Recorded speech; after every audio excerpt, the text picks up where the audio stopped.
पहली गर्लफ्रेंड, बाद में बीवी रूही। तुम कितना टाइम लगाओगी यार? कहाँ हो तुम? कब से तुम्हारा वेट कर रहा हूं। अरे वह शॉप पर कुछ सामान ले रही हूं, बस पहुंचने वाली हूं। अरे यार अब वेट नहीं हो रहा है, मुझसे आ जाओ ना प्लीज। कुछ मत खरीदो, बस तुम आ जाओ। अरे बाबा, इतने उतावले मत हो, आ रही हूं ना। मैं उतावला क्यों नहीं हो? तुम्हें पता है, शादी के बाद मैं तुम्हें अपनी आंखों से एक पल को भी दूर नहीं होने दूंगा। अच्छा जी, तुम घर में बैठकर क्या पूरा दिन मुझे निहारोगे, ऑफिस नहीं जाओगे?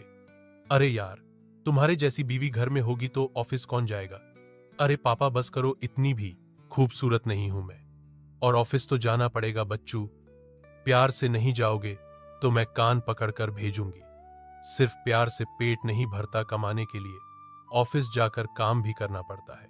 सोच लो, आज तुम भाव खा रही हो, कल को अगर मैं बिजी हो क्या करोगी? बैठकर आंसू बहा होगी। तुम्हें पता, जब पति से टेंशन नहीं मिलता तो कैसा लगता है? अच्छा ही लगता होगा, थोड़ी पत्नी को राहत मिलती होगी। अच्छा, फोन रखो बाबा, मैं पहुंच गई हूं। रूही ऑटो में बैठकर पुरानी बातों के ख्यालों में खोई हुई थी। तभी उसका फोन रिंग करने लगता है। अरे रोही, तुम ऑफिस से निकल गई क्या? हाँ, अभी अभी निकली हूं। क्या गया ना? फिर हुआ आते समय प्लीज सब्जियां लेते आना, घर में एक भी सब्जी नहीं है। और ऐसा करना, एक पैकेट ब्रेड और दूध भी लेकर आना, सुबह के नाश्ते के लिए। ठीक है, ले आऊंगी। रोज एक ही बात बताने के लिए कॉल करते हो। तुम घर पहुंचने की बाद, रोही ये लो तुम्हारी चाय, अच्छा सब्जी लाई हो ना, तुम चाय पी लो, फिर डिनर भी बनाना है। मैं सब्जी बना देता हूं, तुम रोटी सक देना। हाँ बाबा, लाई हूं, उधर बैग में रखी है ये सब्जी भाजी और ग्रोसरी के अलावा और कोई बात नहीं है क्या तुम्हारे पास करने के लिए? अभी कप होठ से लगाया है और तुम्हें अभी रोटी बनवानी है मुझसे। अरे इड़ क्यों रही हो रोही? मैंने तो बस इतना ही पूछा ना कि सब्जी लाई हो कि नहीं, तो मैंने भी तो यही कहा ना। आकाश की, क्या हम दोनों जब भी बात करेंगे हमेशा सब्जी भाजी के बारे में ही बात करेंगे? हमारे बीच में क्या एक सब्जी लाने जितना ही अटैचमेंट बचा है? अब तुमने कभी नोटिस किया है तुम आजकल मुझसे फोन पर बात कैसे करते हो? बिल भर दिए, ग्रोसरी खरीद ली, बाई के पैसे दे दिए, मतलब यही कन्वर्सेशन बचा है क्या हमारे बीच में? हस्बैंड वाइफ के बीच में और कोई बात नहीं होती क्या? तुमसे शादी करने से पहले मैंने पता नहीं क्या क्या सपने देखे थे। सोचा था तुम्हारे साथ घंटे 2 घंटे का वक्त बिताने में मुझे इतना अच्छा लगता है, तो सारी जिंदगी तुम्हारे साथ बिताने में कितना अच्छा लगेगा, कितनी हैपनिंग लाइफ होगी हमारी। हम लोग साथ मिलकर मूवी देखेंगे, बातें करेंगे, दुनिया घूमेंगे, सारी दुनिया को भूलकर एक दूसरे में खोए रहेंगे। लेकिन देखो क्या कर रहे हैं हम। तुमसे मिलने के लिए एक एक घंटा तैयार होती थी, मैं इतनी एक्साइटेड होती थी, लगता था उन 2 घंटों के लिए मैं दुनिया की सबसे खास लड़की हूं। कितने अलग थे तुम मुझे स्पेशल फील कराने में, तो तुमने कोई कभी कसर नहीं छोड़ी। हर अब तुम्हारे सामने होने के बाद भी तुम नोटिस तक नहीं करते हो कि मैंने क्या ड्रेस पहनी है, किस कलर की पहनी है, बाल बंधे हैं कि खुले हैं। अब तुम्हें मेरी किसी भी बात से कोई फर्क ही नहीं पड़ता। रूही, यह मेकअप, कपड़े, ड्रेस, ज्वेलरी देखने के अलावा भी बहुत सारे जरूरी काम है मेरे पास। ठीक है, तब हमारी शादी नहीं हुई थी, हम लोग घंटे 2 घंटे के लिए मिलते थे, तुम शाम हो जाता था। अब शादी हो गई है हमारी, एक दूसरे के साथ इतना वक्त बिता चुके हैं, ऐसा सरप्राइज जैसा तो कुछ है ही नहीं।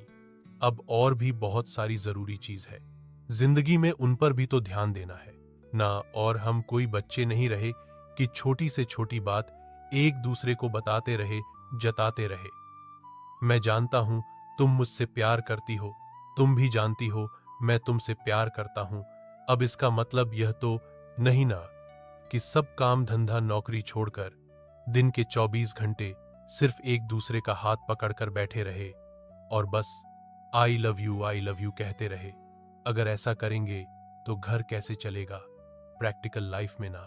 रूही ऐसी ही होती है, शादीशुदा जिंदगी, सुबह उठकर काम पर जाना पड़ता है, और शाम को जब बंदा थक हार कर घर में घुसता है तो उसे प्यार नहीं सूझता, थोड़ा सा आराम सूझता है। हस्बैंड वाइफ जब एक दूसरे के मन की बात समझते हैं, एक दूसरे की थकान और स्ट्रगल को समझकर एक दूसरे को सपोर्ट करते हैं, वही प्यार होता है। जीवन भर प्यार का मतलब लाल गुलाब और मीठी मठी बातें नहीं हो सकता। शादी के बाद साथ में खाना बनाने, सफाई करने, ग्रोसरी करने में ही प्यार होता है। तुम्हें क्या लगता है लाइफ कोई फेरी टेल होती है जिसमें मैं राजा हूं और तुम रानी हो, जिसमें सब कुछ अच्छा अच्छा अच्छा ही होता रहेगा? अरे यह राजा रानी की कहानी से बाहर आओ और सच का सामना करो। मुझे शादी के बाद ऐसी बोरिंग लाइफ नहीं चाहिए। आकाश, पता नहीं क्यों मैंने शादी करनी नहीं चाहिए थी मुझे। अरे यार, तुम तो बात बात पर भड़क जाती हो। मैंने तुमसे कुछ गलत कहा है क्या जो तुम लड़ने को तैयार हो रही हो? अब तुम ही बताओ और क्या बात करूं? मैं तुमसे यह पूछूं, तुम्हारा नाम क्या है? तुम्हें खाने में क्या पसंद है? अरे तुम्हारी पसंद नापसंद सब कुछ बहुत अच्छी तरह से जानता हूं मैं, और उसका ख्याल भी तो रखता हूं। जानता हूं कि ऑफिस से आकर सबसे पहले चाय चाहिए होती है, तो मैंने तुम्हें बनाकर दी ना चाय। यह प्यार नहीं तो क्या है? आराम से चाय पियो, उसके बाद खाना बनाते हैं, फिर सुबह की तैयारी करेंगे। बस यही तो बात है ना आकाश, इसी बात से मुझे चिढ़ है। हमारी लाइफ इतनी बोरिंग हो चुकी है ना कि हमें एक दूसरे के बारे में सब कुछ पता है, कोई एक्साइटमेंट ही नहीं है। हमारी लाइफ में कोई फ्रेशनेस नहीं है। रोज हम वही रूटीन काम करते हैं। मैं ऑफिस से निकलती हूं तो मुझे फोन करके भिंडी टिंडा और तोरी लाने के लिए कहते हो। घर आके हम लोग चाय पीते हैं, रात का खाना बनाते हैं, खाकर सो जाते हैं। ऑफिस जाओ तो वही चार लोग, उनकी बोरिंग शक्ल देखने को मिलती है, वही डेटा एनालिसिस, वही क्लाइंट मीटिंग्स। में फेडअप हो गई हूं यार। ऐसी मशीनों वाली जिंदगी कौन जीता है? तो और क्या चाहती हो? तुम्हें चांद पर ले जाओ। नॉर्मल लोगों की जिंदगी ऐसी ही होती है। रूही एवरेज इंसान ऐसे ही रोज ऑफिस जाता है, काम करके घर आता है, घर पर आकर खाना बनाता है, खाता है और सो जाता है। अब इसमें मैं नया क्या कर दूं जो तुम्हारी लाइफ हैपनिंग हो जाए? अच्छा वेकेशन पर चले, तुमसे कुछ नहीं होने वाला आकाश। मैं तुम्हें बहुत अच्छी तरह जा। तुम ऐसे ही लकीर के फकीर बनकर अपनी सारी जिंदगी गुजार दोगे। तुमसे मुझे कोई उम्मीद ही नहीं है। मैंने सोच लिया, मैं अपनी जॉब छोड़ रही हूं। मैं अब अपनी लाइफ का चार्ज अपने हाथ में लूंगी। क्या कहा? नौकरी छोड़ रही हो? दिमाग ठीक है तुम्हारा, तुम अपनी लाइफ में बोर हो रही हो, तो इसका मतलब ऐसे उटपटांग काम करके लाइफ में है एक्साइटमेंट लेकर आओगी। नौकरी छोड़ने से तुम्हारी लाइफ की बोरियत खत्म हो जाएगी। क्या इतनी अच्छी जॉब है तुम्हारी, इतनी मेहनत करके यहां तक पहुंची हो, नौकरी छोड़ दोगी तो करोगी क्या? तुम्हारी पोजीशन पर पहुंचने के लिए तरसते हैं लोग और तुम कहती हो कि बोर हो रही हो। देखो आकाश, मैंने नौकरी सिर्फ इसलिए नहीं की थी कि मैं अच्छे पैसे कमा सकूं। अरे यार, मशीन बन गए हम लोग। सुबह से रात तक ऑफिस में काम करते हैं और फिर घर जाकर बोरिंग लोगों की तरह सो जाते हैं। देखो, काम वह करना चाहिए जिसमें मजा आए, और मुझे अब जॉब में मजा नहीं आ रहा। यह सही है, इतनी अच्छी लगी लगाई नौकरी है तुम्हारी, इतनी बढ़िया सैलरी मिल रही है, हर 3 से 4 साल में कंपनी तुम्हें प्रमोशन दे रही है। अब इससे ज्यादा और क्या चाहिए? तुम्हें कंपनी में, जॉब में तुम्हें मजा नहीं आ रहा, कल को तुम कहोगी तुम्हें मेरे साथ रहने में मजा नहीं आ रहा, तो मुझे भी छोड़ दोगी। क्या ऐसा नहीं होता लाइफ में? हमेशा सब कुछ एक्साइटिंग नहीं रहता। एक टाइम के बाद आकर सब कुछ ऐसा ही हो जाता है। तुम तो अपनी बात करो ही मत आकाश। तुम जितने बोरिंग हो ना, उतना बोरिंग कोई हो ही नहीं सकता। वीक के 5 दिन तो हम लोग काम करते हैं, लेकिन बाकी के 2 दिन भी तुम्हारे पास कोई प्लान नहीं होता। अगर मैं तुमसे कह दूं कि बोरिंग फील हो रहा है, तो तुम्हारे पास वही जवाब होता है, चलो रीजेंसी में चल के पराठे खा लेंगे या पीवीआर में सिनेमा देख लेंगे। मतलब इतना बोरिंग कौन होता है यार कि तुम्हारे पास और कोई प्लान ही नहीं होता। चलो मान लिया कि मैं बहुत बोरिंग हूं, लेकिन तुम्हें कुछ समझ में आ रहा है। तुम क्या बोल रही हो? देखो, मुझे तुम्हारे पैसों में कोई इंटरेस्ट नहीं है। लेकिन अगर तुम नौकरी करके बोर हो रही हो ना, तो घर में बैठकर तुम पक्का पागल हो जाओगी। तो घर में बैठने वाला कौन है? मैं तो बिजनेस स्टार्ट करने के बारे में सोच रही हूं। अरे कुछ तो नया होगा, लाइफ में कुछ एक्साइटमेंट होगा, कुछ नए लोग मिलेंगे, नए चैलेंज आएंगे, मजा आएगा। प्लीज आकाश कर देना। कुछ नया, तुम्हारी लाइफ है, अपनी लाइफ का डिसीजन तुम खुद ले सकती हो, इसलिए मैं तुम्हें मना तो नहीं करूंगा, लेकिन हां, मैं इस बात के फेवर में भी नहीं हूं। तुम सोच लो क्या करना है, क्या नहीं। मुझे पता था तुम्हारे अंदर उतना दम है ही नहीं कि तुम अपनी लाइफ को बेटर करने के लिए कोई रिस्क ले सको। तुम्हें जो सोचना है तुम सोच सकती हो, मैं तुम्हें रोक नहीं रहा हूं। जैसे तुम्हारा मन करे वैसे करो। मैं एक बिजनेस आइडिया पर पैसा लगाने के बारे में सोच रही हूं। इस बिजनेस को स्टार्ट करने के लिए मुझे कम से कम 35 से 4 लाख रब की जरूरत पड़ेगी। तुम्हारे पास कुछ इन्वेस्टमेंट है जिससे तुम मेरी हेल्प कर सको? मेरे पास तो इन्वेस्टमेंट कुछ भी नहीं है। हाँ, इमरजेंसी अकाउंट में 5 लाख रब बचा के रखे हैं, लेकिन सॉरी, वो मैं नहीं दे पाऊंगा।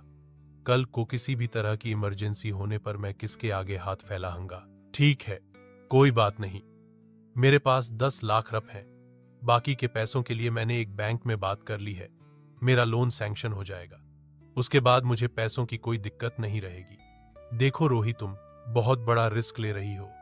अपनी जॉब छोड़ रही हो, मार्केट से भी पैसे उठा रही हो, बैंक से लोन ले रही हो। तुमने अच्छी तरह सोच लिया है ना तुम वाकई क्या करना चाहती हो? हाँ आकाश, मैंने सोच लिया है। यह भिंडी और टिंडे खरीद के मैं बोर हो गई हूं। अब आज से सब घर गृहस्थी की जिम्मेदारी तुम्हारी। मैं अपना पूरा फोकस अपने बिजनेस को देना चाहती हूं। कुछ दिन के लिए मुझे इन सब झंझट से छुटकारा चाहिए, ठीक है? वह सब तो मैं संभाल ही लूंगा। रूही, कोई परेशानी नहीं है, तुम अपने बिजनेस में ध्यान लगाओ। रूही ने अपना पूरा ध्यान अपने कॉफी शॉप के बिजनेस पर लगा दिया था। दूर से दिखने में जितना आसान लगने वाला यह काम था, पास जाने पर उतना ही कठिन होता जा रहा था। कॉफी शॉप के लिए सबसे पहले उसे प्राइम लोकेशन पर एक अच्छी सी प्रॉपर्टी की जरूरत थी। काफी सारी प्रॉपर्टी देखने के बाद उसे एक प्रॉपर्टी पसंद आती है। एक तो वैसे ही मुझे कोई प्रॉपर्टी पसंद नहीं आ रही, एक दो जगह पसंद भी आई तो उनका रेंट मेरे बजट से बहुत ज्यादा ऊपर है। क्या करो समझ में नहीं आ रहा। ऐसा करती हूं, थोड़े और पैसों का इंतजाम करती हूं, क्योंकि अभी तो इस प्रॉपर्टी में मुझे कॉफी शॉप बनाने के लिए काफी पैसा और मेहनत लगानी पड़ेगी। पैसों का इंतजाम करने के बाद इंटीरियर डिजाइनर से रूही ने शॉप का पूरा इंटीरियर डिजाइन करवाया और कैफेटेरिया तैयार होने के बाद स्टाफ की तलाश में लग गई। आकाश, अभी तो कॉफी शॉप स्टार्ट भी नहीं हुई, मैं तो अभी से तक गई हूं। शॉप की काम तो खत्म होने का नाम ही नहीं ले रहे। समझ में नहीं आ रहा यह सब कब खत्म होगा। अरे अब जब नया काम शुरू किया है तो थोड़ा हिम्मत से काम लो। थोड़ा समय लगेगा लेकिन सब हो जाएगा कुछ दिनों के बाद। क्या बात है रोही, आजकल तुम बहुत बुझबुझी सी रहती हो, घर आकर बातचीत भी नहीं करते। कुछ परेशानी है क्या? कुछ समझ में नहीं आ रहा। आकाश, 2 महीने से ज्यादा हो गया है, शॉप का काम खत्म होने का नाम ही नहीं ले रहा। ऊपर से पानी की तरफ पैसा लगता ही जा रहा है। वह अलग, यह स्टार्टअप मेरे बजट से कई गुना आगे पहुंच गया है। अब मैं ऐसी कंडीशन में हूं कि मेरा पूरा बैंक बैलेंस खाली हो चुका है।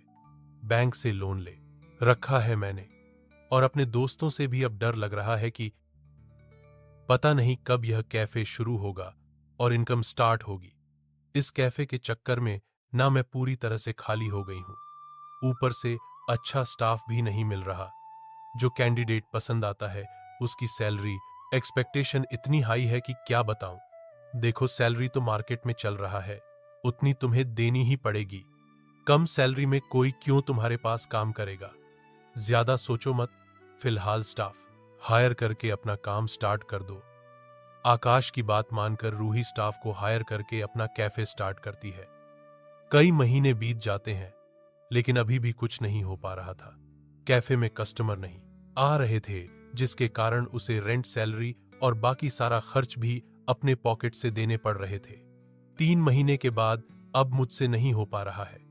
आकाश, मैं टूट चुकी हूं, थक गई हूं, उधार लेकर सारे खर्चे निपटा दे हुए कितना लोन लूंगी।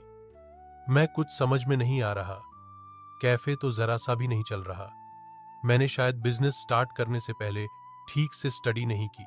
मैं तुम यही तो समझाना चाह रहा था रूही, कि कोई भी काम दिखने में जितना आसान लगता है जरूरी नहीं कि वह वैसा हो भी। तुम्हारे पास बिजनेस का कोई अनुभव नहीं था, फिर भी तुमने अपनी बरसों की पूंजी इस स्टार्टअप पर लगा दी।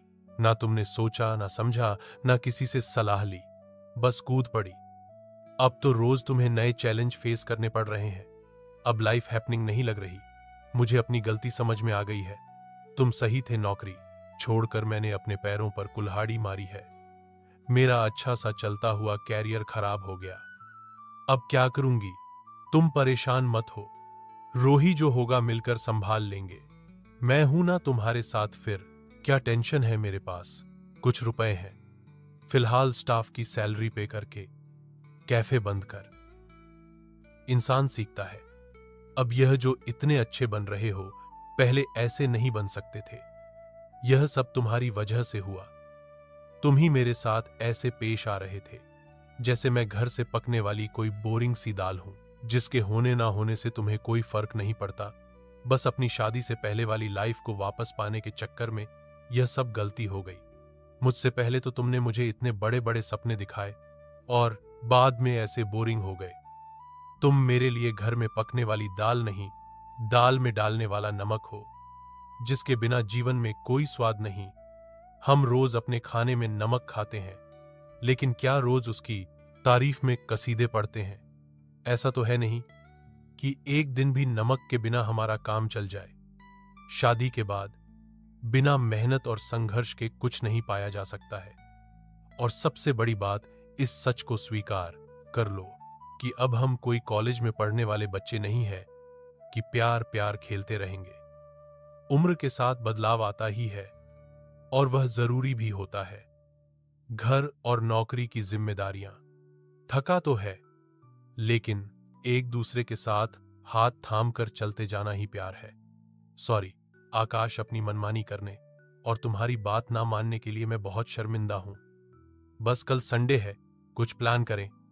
हाँ क्यों नहीं, चलो होटल रिजेंसी, मैं तुम्हें बढ़िया डिनर करा के लाता हूं।